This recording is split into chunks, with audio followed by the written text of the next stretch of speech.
Bonjour à toutes et à tous et bienvenue dans un nouvel épisode de Zététique et Journalisme. Aujourd'hui on va regarder cet article-là paru dans France Inter, Hygiène, alimentation, sexualité, 7 conseils du docteur Frédéric Sadman pour rester en bonne santé. Donc c'est une retranscription de l'émission Grand Bien vous fasse, qui est donc passée sur France Inter, vous pouvez la réécouter ici, ça dure 50 minutes. Sachez que ce qui se passe dans l'article est donc un résumé de ce qu'a dit Frédéric Sadman, avec des propos rapportés, ça correspond à peu près à ce qu'il a dit dans l'émission. Il en manque des petits bouts, et puis l'émission est un peu mieux foutue quand même que ce qu'on va lire ici. Il y a certains trucs là qui sont bizarres, évidemment, sinon je ferais pas une vidéo. Le médecin Frédéric Salman a prodigué à l'antenne quelques conseils à appliquer, tout ça, tout ça. Donc attention, hein, prendre soin de soi assez simplement, ok. Retrouvez ces conseils ici. Donc on nous dit qu'il a un bouquin à vendre. Bon, ça arrive assez souvent même d'ailleurs. Il a donné 7 conseils de médecine préventive qui ne remettent pas en cause les traitements. Alors ça c'est bien, il le précise quand même d'ailleurs à plusieurs reprises dans l'émission, ils sont plusieurs mais ils le disent tous. Ça ne remet pas en cause les traitements, c'est toujours bien de le savoir parce qu'il y a certains trucs, ça fait un peu produit miracle quoi. Donc certaines personnes pourraient se dire, ouh ça du coup je vais arrêter, donc ils disent bien, n'arrêtez pas les traitements, ça c'est intéressant. Mais aide à conserver son capital santé. Alors ça commence quand même bien mal. On a tous au fond de nous des moyens d'auto-guérison extrêmement puissants. Oui. Il suffit de les connaître pour les activer, pour en bénéficier et protéger de nombreuses maladies et pour souvent guérir. Non. Alors là, ça, non. Notre corps, il a plein de moyens de s'auto-guérir. Hein. Vous vous coupez, voilà, il referme. Vous êtes intoxiqué, il vomit, il fait caca. Donc c'est super. Un virus, hop, anticorps, de la fièvre. Donc il chasse. Il chasse et effectivement il nous maintient en bonne santé. Malheureusement on n'a pas trop la main dessus. On peut faire en sorte que ça se passe un peu mieux pour lui en lui proposant de bonnes conditions de vie, hein, hygiène, sport régulier, nourriture, voilà. Seulement, c'est pas parce qu'on est au courant que ça va aller mieux. Malheureusement, ça part déjà assez mal. Si c'était aussi simple que ça, par exemple, les allergiques ou les personnes qui ont des maladies auto-immunes, ils seraient bien contents, hein, parce qu'ils pourraient stopper comme ça. Si on peut l'activer, on peut le désactiver a priori. Bon, malheureusement, ça marche pas comme ça. Après la faim, patientez 20 minutes avant de manger. Aujourd'hui, on vit dans un monde où règne un symptôme au médicament, vous avez mal au dos nostalgique, vous n'arrivez pas à dormir, un somnifère. Alors, non, pas nécessairement, non. Non, parce qu'aujourd'hui, on essaie de se battre un petit peu justement pour pas trop surmédicamenter quand ça sert à rien. Il y a des symptômes qui ne nécessitent rien. Des fois, vous avez des courbatures, vous avez un peu de fièvre, vous avez. Non, prenez pas ça. C'est pas parce que des médecins pratiquent ça comme prescription qu'il faut que ça se fasse régulièrement. Donc, non, c'est pas un monde où règne ça. Ce serait même bien que ça diminue, mais il y en a encore, mais. Vous avez mal au dos, un antalgique, voilà, pas nécessairement non plus, vous n'arrivez pas à dormir, un somnifère, non, vous pouvez essayer de modifier vos pratiques avant le sommeil, moins regarder d'écran, ce genre de choses. Donc, voilà, vous êtes triste, un antidépresseur, mais pas du tout, pas du tout. Être triste, c'est pas la dépression, hein, donc c'est pas parce qu'il y a des antidépresseurs qui sont des fois mal prescrits que c'est un truc global. Donc déjà, ça part super mal. Constat sur la médecine qui est relativement manichéen. Bon, partons de cette suite de principes, donc pas tellement. Si j'ai faim, je mange. Alors, si j'ai faim, je mange. On n'a pas tellement attendu d'avoir de la médicamentation pour faire ça, mais bon. Or, on a fait une découverte récompensée par 3 prix Nobel il y a 3 ans. Effectivement, la faim est provoquée par la gréline, l'hormone de l'appétit. Cette même gréline est une autre action, elle stimule l'autophagie. Alors, donc ça, c'est vrai, effectivement. Cette autophagie est une cure de détox express. Alors, vous connaissez un peu la chaîne, hein. Les mots cure de détox, en règle générale, elle permet d'éliminer les vieilles cellules malades, mortes ou mal formées. Elles peuvent provoquer des maladies, hein. C'est une sorte de purification intérieure. Alors, on va dire oui, mais l'autophagie, elle se fait en continu, en fait, puisque c'est un moyen d'utiliser ce qui existe déjà dans l'organisme pour refaire de nouvelles protéines, de nouvelles cellules, etc.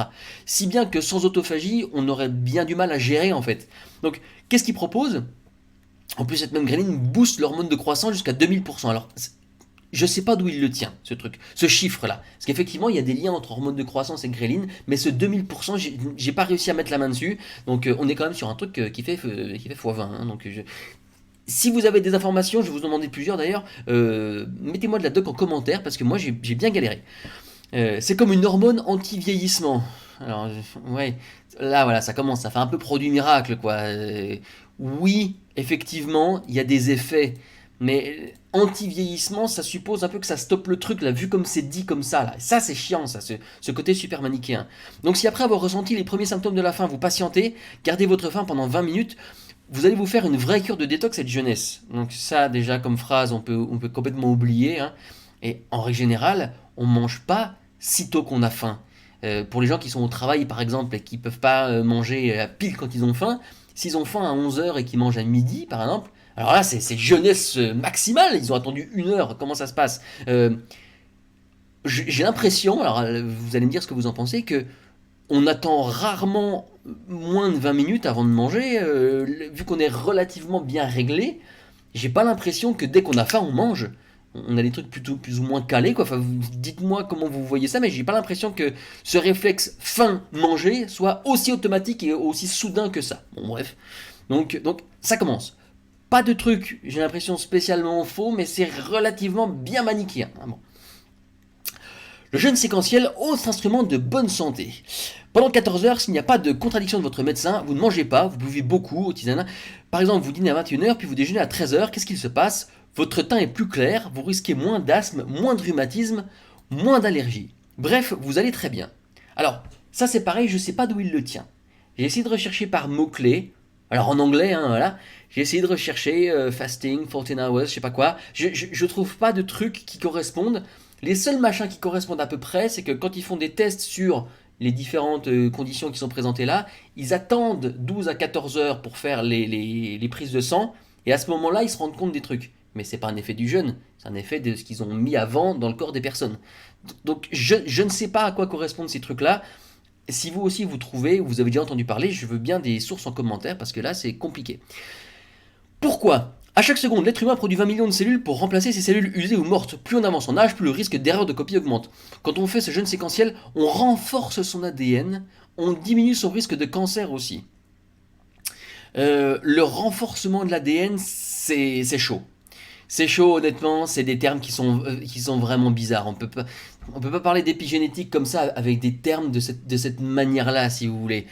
Donc c'est très compliqué. Alors moi j'ai trouvé une méta-analyse qui dit que effectivement pour le cancer, on peut bénéficier de restrictions caloriques, parce que les cellules cancéreuses sont des cellules qui se divisent très rapidement, donc elles ont besoin de plus de calories que les cellules normales. En revanche, le jeûne séquentiel, qui n'est pas nécessairement associé à la restriction calorique, il n'a pas l'air de super bien fonctionner, ni plus ni moins bien qu'une restriction, on va dire, sur la durée, c'est-à-dire vous mangez juste moins de calories. Donc là, je suis un peu gêné. Je vous mettrai évidemment de la doc en description, hein, mais voilà. Ça me paraît extrêmement ouais, pompeux, en fait, ma affirmation. On a fait le test chez les souris, elles ont 20% de cancer de moins. Depuis le début de l'humanité, on prend 2 repas par jour, pas 3 ou 4. Bah, c'est-à-dire, ça commence quand le début de l'humanité? Parce que, bon, petit déjeuner, repas, dîner, il me semble qu'on fait ça pas mal aujourd'hui, si vous voulez. Je vais le tutoyer, mais je le connais pas en fait. Donc je sais pas, c'est quoi ça? En général, quand ça commence par depuis le début de l'humanité, sachant qu'il y a tellement d'humanité, il y a tellement de culture, il y a tellement de trucs que les 2 repas par jour, à mon avis, ce serait compliqué de le trouver dans toutes les époques et à toutes les cultures. Mais bon, c'est comme si on avait un nombre de repas limité à prendre dans nos vies. Donc l'espèce de finalisme là, on va oublier, hein, ça vient d'une espèce de ouhou. Non, non, non, on n'a pas de limité dans nos vies, je sais pas quoi.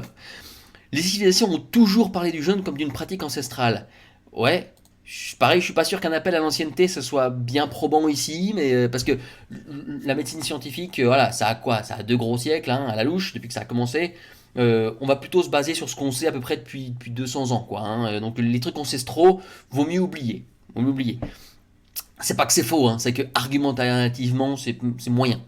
Avec cette pratique, on lutte contre notre obsolescence programmée. Ouais. On laisse au corps le temps de se régénérer. Ouais. Donc vous voyez ce que je vous ai dit, hein. C'est pas que c'est nécessairement faux, il y a sûrement des avantages à avoir moins de calories, bah, surtout nous où on surconsomme quand même, ou alors à avoir des petites périodes de jeûne sur prescription. Seulement là, on utilise des mots qui sont tellement forts, le temps de se régénérer, mais notre corps il se régénère déjà. Donc qui se régénère plus, avec quel mécanisme au moins. Fin 2018, avec des recherches effectuées sur l'homme, on s'est aperçu qu'au bout de 14 heures, la pression artérielle, le cholestérol, le sucre, et même la CRP, le taux d'inflammation, donc non, ça c'est un marqueur du taux d'inflammation, mais bon, diminuait. Donc pareil, j'ai cherché ça, et c'est là-dessus que je tombe sur, ils prennent du sang au bout de 14 heures après injection d'un machin qu'ils veulent tester, et ça fait ça. Mais je trouve pas d'études qui se réfèrent spécifiquement à ça. Si vous, ça vous dit quelque chose, je suis preneur. Manger des aliments riches en spermidine. Et oui, il le précise dans l'émission, ça va bien du... Voilà.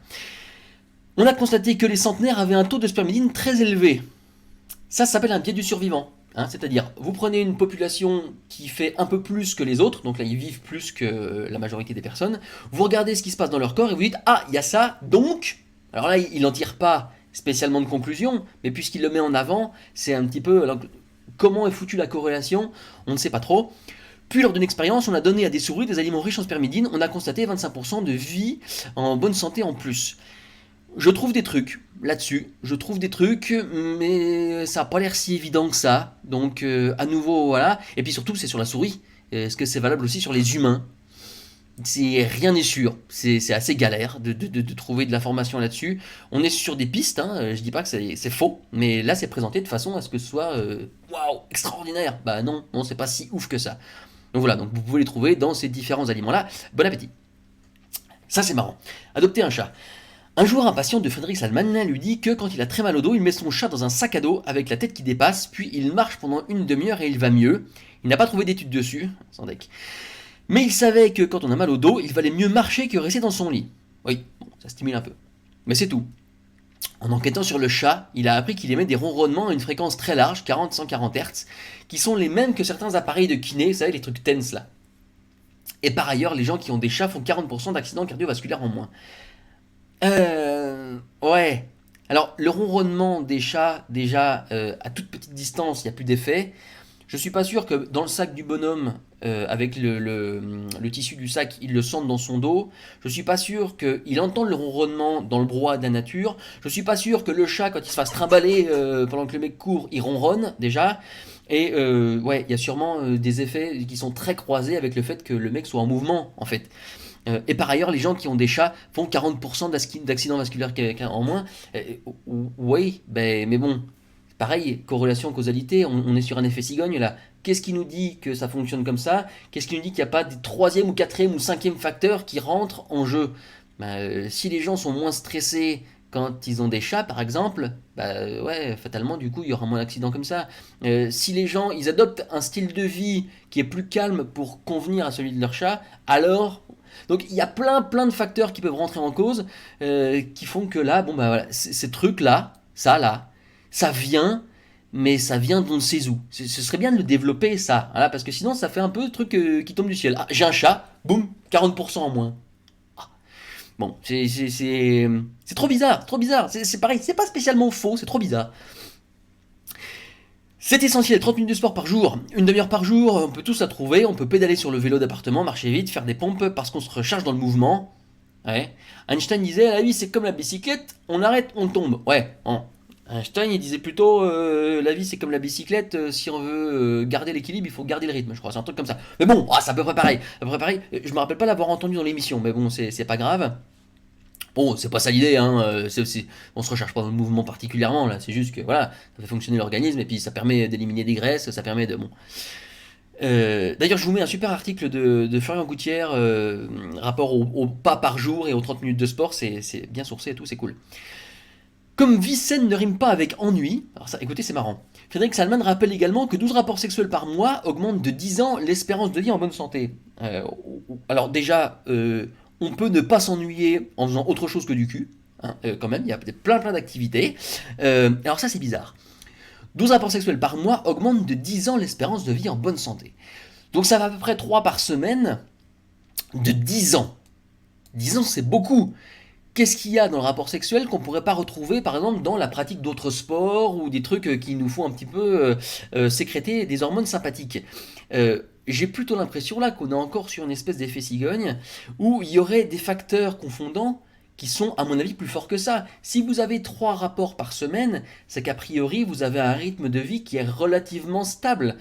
Éventuellement un ou une partenaire avec qui vous êtes depuis longtemps, donc éventuellement vous êtes posé. Et puis surtout, peut-être aussi que vous avez un rythme de vie qui fait que vous pouvez vous permettre d'avoir 3 rapports par semaine parce que vous avez du temps, parce que vous n'êtes pas spécialement éreinté en fin de journée après le boulot, parce que vous avez vos week-ends, etc. Si bien que ça ressemble plutôt à une vie de quelqu'un qui n'est pas spécialement malmené par le travail ou par la pauvreté ou qui n'est pas célibataire.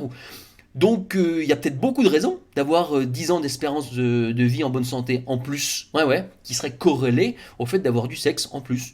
Bon, ça c'est assez faible ça hein, comme argumentaire. Hein. Éplucher les fruits, ça j'aime bien.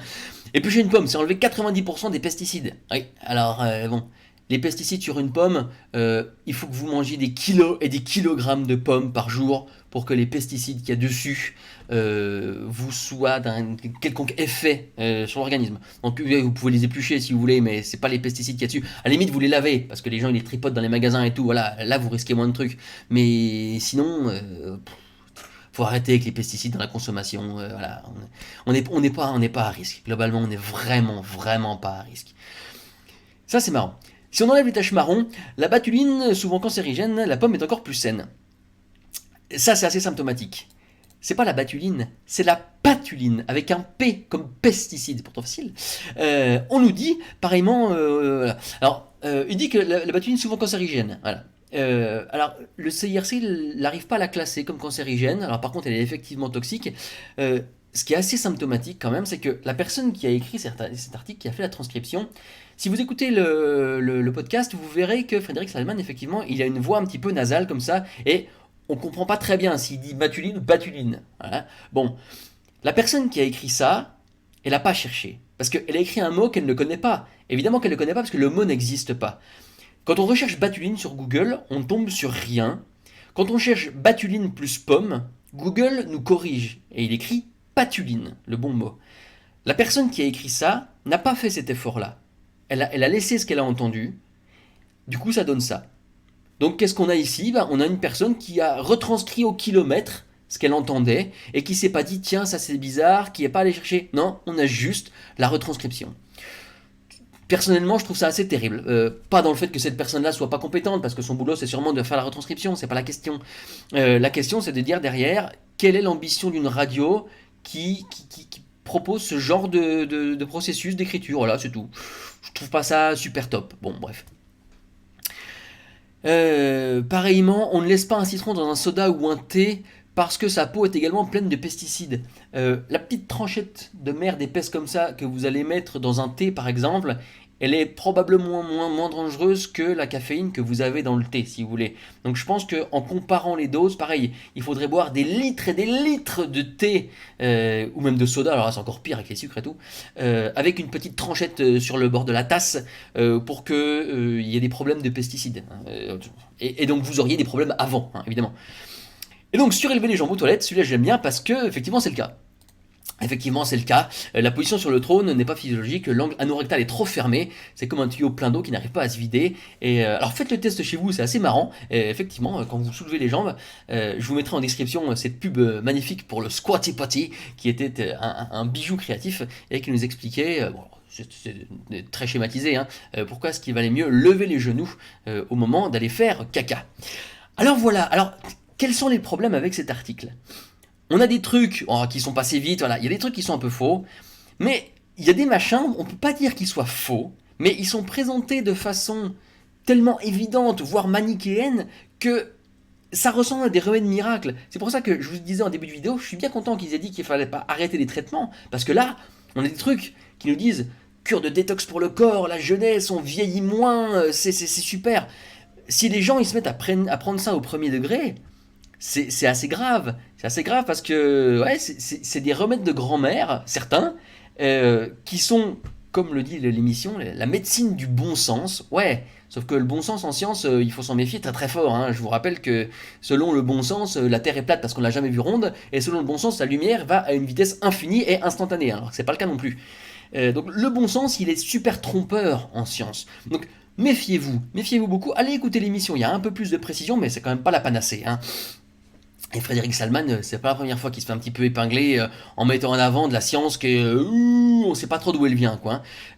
Si vous avez en commentaire les connaissances que je vous ai demandées par rapport aux articles que moi j'arrive pas à trouver, je suis évidemment preneur. D'ici là, déjà je vous remercie, hein, abonnez-vous, likez tout ça, partagez, c'est important. Et puis moi je vous conseille évidemment de bien garder l'esprit critique, et puis je vous dis à bientôt pour une nouvelle vidéo de debunking zététique. Salut!